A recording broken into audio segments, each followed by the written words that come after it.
Okay dear students, government budget में उसके बाद हमारे पास आता है बजट डेफिसिट। बजट डेफिसिट को कहा जाता है आपका बजट डेफिसिट है यहाँ पर बजट घाटा।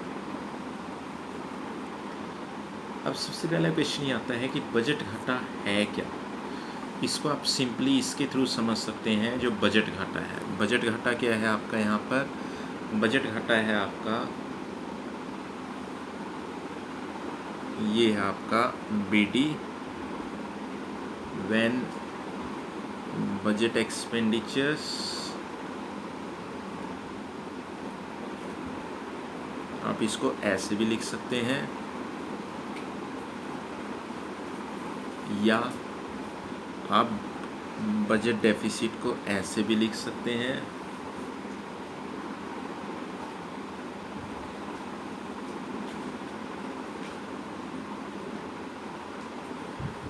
और आप यहाँ पर बजट डेफिसिट को ऐसे भी लिख सकते हैं। ये आपके पास प्लस माइनस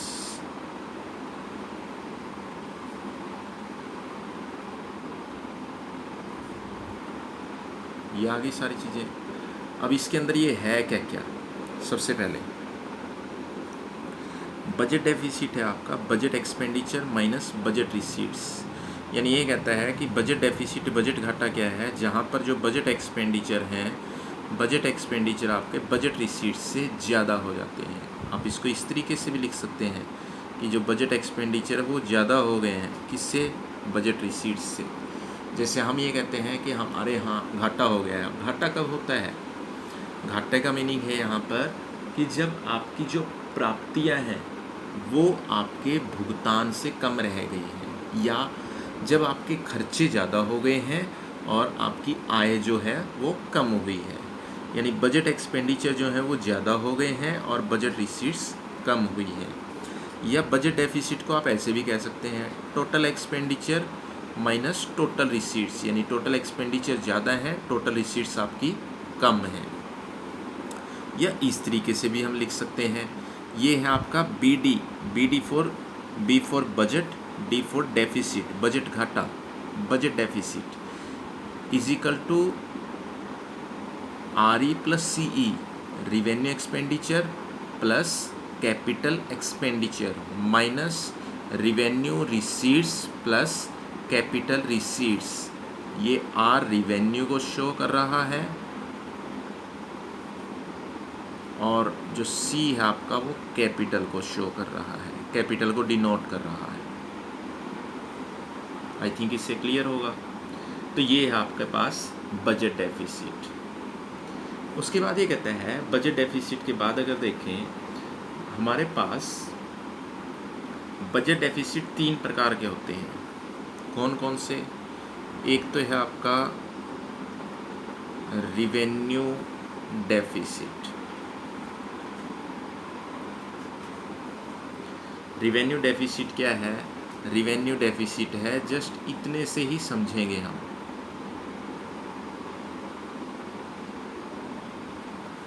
दूसरे पर चलें।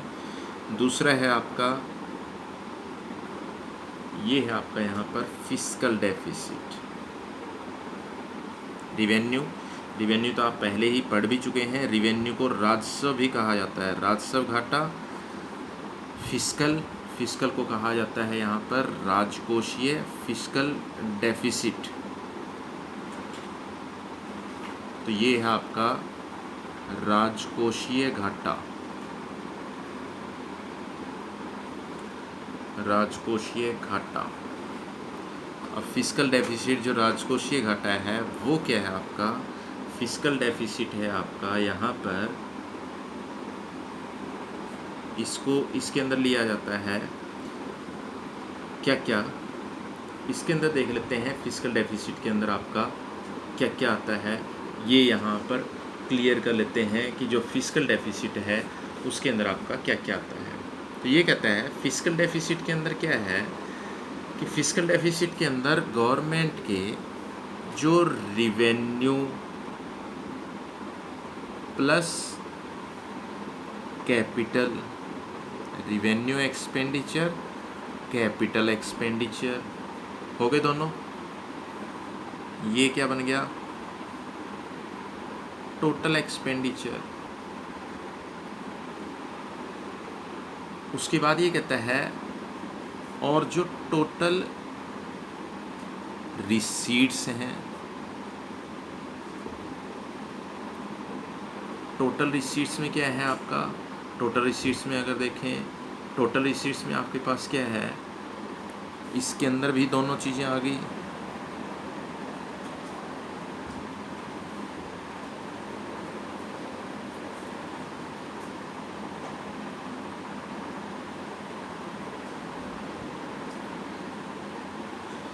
इसके अंदर क्या क्या आ गया?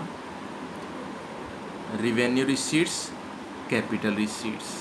यानी यहाँ पर क्या है कि इन दोनों को ले लीजिए, इन दोनों को ले लीजिए, मिलाकर क्या बनता है? Total expenditure, total receipts. यानी ये कहता है कि जो टोटल एक्सपेंडिचर हैं और टोटल रिसीट्स हैं, इनको आपस में कंपेयर कीजिए, जो आएगा वो होगा फिस्कल डेफिसिट। लेकिन एक चीज़ ध्यान रखिए, और वो क्या है कि इसके अंदर जो बोरोइंग्स हैं,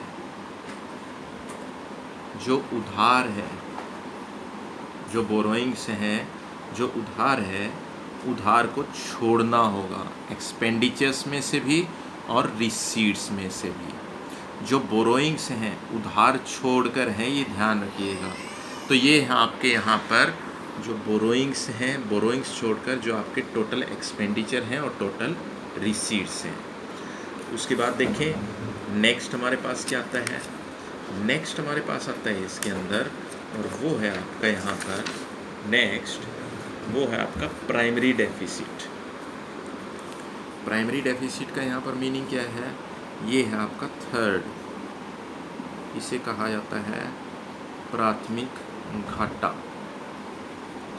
प्राथमिक घाटा क्या है? ये है आपका प्राइमरी डेफिसिट, इसे कहा जाता है पीडी।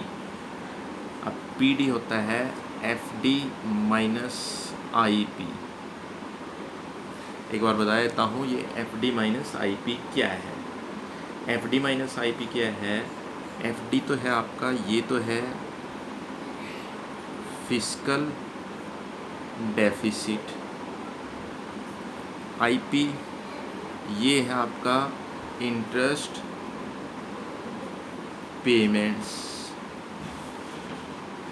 ये तो है फिस्कल डेफिसिट, ये है आपका इंटरेस्ट पेमेंट्स। अब इसके अंदर क्या आया? ये है राजकोषीय घाटा, ये है ब्याज भुगतान। यानी ये कहता है कि प्राथमिक घाटा क्या है? जो राजकोषीय घाटा है, राजकोषीय घाटे में से ब्याज भुगतान को और अलग कर दीजिए। तो राजकोषीय घाटे में से अगर आप ब्याज भुगतान को, इंटरेस्ट पेमेंट को और अलग कर देंगे तो वो क्या रह जाएगा? वो प्राथमिक घाटा रह जाएगा। तो ये है आपके यहाँ पर जो हमने तीनों किए हैं। जस्ट मैंने आपको छोटी छोटी टर्म्स के अकॉर्डिंग बताया है कि आपका पीडी क्या है, आपका एफडी क्या है, आपका आरडी क्या है। रिवेन्यू डेफिसिट मैंने आपको बता दिया। रिवेन्यू डेफिसिट के बाद मैंने आपको फिस्कल डेफिसिट भी बता दिया। उसके बाद मैंने आपको पीडी प्राइमरी डेफिसिट भी बता दिया है। हाँ, ये मैं पहले ही बता चुका हूँ कि आपको करना क्या है। आपको सिंपली करना ये है, ये जो प्राइमरी डेफिसिट है ये निकल जाएगा आपका। आपके पास फिस्कल डेफिसिट होना चाहिए, इसमें से इंटरेस्ट पेमेंट अलग कर दो। रिवेन्यू डेफिसिट आपका निकल जाएगा, रिवेन्यू रिसीट्स एक्सपेंडिचर में से रिवेन्यू रिसीट अलग कर दो। बात रहेगी फिस्कल डेफिसिट की। फिस्कल डेफिसिट में बस इतना ध्यान रखिएगा कि फिस्कल डेफिसिट में क्या है। फिस्कल डेफिसिट के अंदर आपका ये आपको ध्यान रखना है कि इसके अंदर आपको बोरोइंग्स छोड़नी है। बोरोइंग्स छोड़नी है मीन्स आपको जो एक्सपेंडिचर्स हैं और जो इनकम है वहाँ से बोरोइंग्स छोड़नी है। या दूसरे तरीके से अगर कहें, आपको करना क्या है, जो आपको यहाँ पर एक दूसरा तरीका भी है, सिंपल बिल्कुल। जो कैपिटल रिसीट है, कैपिटल रिसीट्स में से, क्योंकि जो उधार है वो कहाँ होंगी, वो कैपिटल रिसीट्स में ही होंगी। कैपिटल रिसीट्स में मीन्स अगर आप किसी से उधार लेते हैं तो वो क्या है, आपकी कैपिटल रिसीट बन जाती है। जो लोन लेते हैं, बोरोइंग्स हैं, तो वो कैपिटल रिसीट्स में से जो उधार है उसको अलग कर दीजिए, उस बोरोइंग को अलग कर दीजिए। बाकी चीज़ें सेम, बाकी जो जितनी भी चीज़ें हैं वो सेम एज इट इज़ रखिए, आपके पास फिस्कल डेफिसिट आ जाएगा। बाकी इसके एग्जाम्पल भी करेंगे हम, इसके क्वेश्चन भी करेंगे, जो प्रॉब्लम्स हैं वो सॉल्व करेंगे। एक बार जस्ट आप इनको एक बार देख सकते हैं कि है क्या आपका राजस्व घाटा क्या है, राजकोषीय क्या है और प्राथमिक घाटा क्या है।